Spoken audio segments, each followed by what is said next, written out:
Satyabama Institute of Science and Technology, Chennai and Sriperumbudur.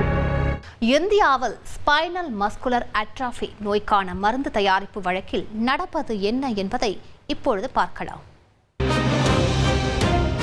Spinal muscular atrophy என்பது அரிய வகை முதுகெலும்பு தசைநார் சிதைவு நோயாகும். மனித உடலில் நரம்புகளும் தசைகளும் உயிர்ப்புடன் இருக்க உதவும் புரதச்சத்தினை உற்பத்தி செய்யும் மரபணுக்கள் இருக்கிறது. அந்த மரபணுக்கள் இல்லாவிடில் நரம்புகள் படிப்படியாக செயலிழக்கும், தசைகளும் செயலிழக்கும். நோய் பாதிக்கப்பட்டவர்களால் நடக்க முடியாது, மூச்சு விட முடியாது, விழுங்கவும் முடியாது. இந்தியாவில் ஆண்டுதோறும் 4000 குழந்தைகள் முதுகெலும்பு தசைநார் சிதைவு நோய் பாதிப்போடு பிறப்பதாக மருத்துவர்கள் தரப்பில் தெரிவிக்கப்படுகிறது. இந்த நோய் பாதிப்பு ஏற்படும் குழந்தைகள் 2 ஆண்டுகளுக்கு மேல் உயிர் வாழ்வதே சவால். இந்த கொடிய நோயிலிருந்து குழந்தைகளையும் பெரியவர்களையும் காப்பாற்ற பயன்பாட்டில் இருக்கும் மருந்துகளை பெற வேண்டுமெனில் கோடிக்கணக்கில் செலவிட வேண்டிய சூழல் இருக்கிறது. அமெரிக்காவில் தயாரிக்கப்படும் ஜோல்கென்ஸ்மா விலை ஒரு டோஸ் 17 கோடி ரூபாயாக இருக்கிறது. நியூசினசன் டோஸ் விலையும் அதிகமாக இருக்கிறது. ரெஸ்டிப்ளம் மருந்து விலையும் அதிகமாக இருக்கிறது. அதாவது ஒரு பாட்டில் மருந்து விலை 6,20,000 இருக்கிறது எனவும், நோய் பாதிக்கப்பட்டவர்களுக்கு செலுத்த ஆண்டுக்கு 1,82,00,000 ரூபாய் செலவாவதாகவும் சொல்லப்படுகிறது.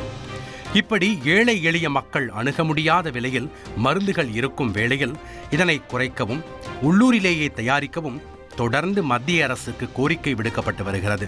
மத்திய அரசும் நிதி உதவிகளை வழங்கி வருகிறது. இந்த சூழலில் ரெஸ்டிப்ளம் மருந்தை இந்தியாவில் தயாரித்தால் 3000 ரூபாய்க்கு வழங்கலாம் எனவும் மருத்துவ வல்லுநர்கள் தரப்பில் தெரிவிக்கப்பட்டது. ஹைதராபாத்தைச் சேர்ந்த மருந்து தயாரிப்பு நிறுவனமான நாட்கோ ஃபார்மா ரெஸ்டிப்ளம் மருந்தை தயாரித்திருக்கிறது.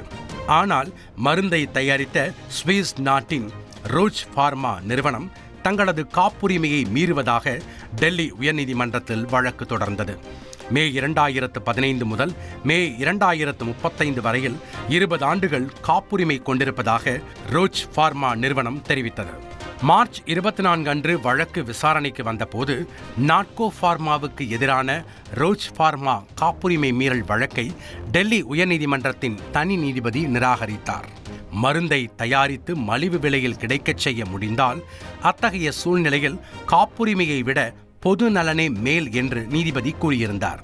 ஆனால் ரோச் ஃபார்மா நிறுவனம் மேல்முறையீடு செய்த வழக்கில் டெல்லி உயர்நீதிமன்றம் ஹைதராபாத்தைச் சேர்ந்த நாட்கோ ஃபார்மா நிறுவனம் மருந்தை வெளியிட தடை விதித்தது. இதற்கிடையே ரெஸ்டிப்ளம் மருந்து விலை விவகாரத்தில் கேரளாவில் இருந்து உச்சநீதிமன்றத்திற்கும் வழக்கு சென்றிருக்கிறது.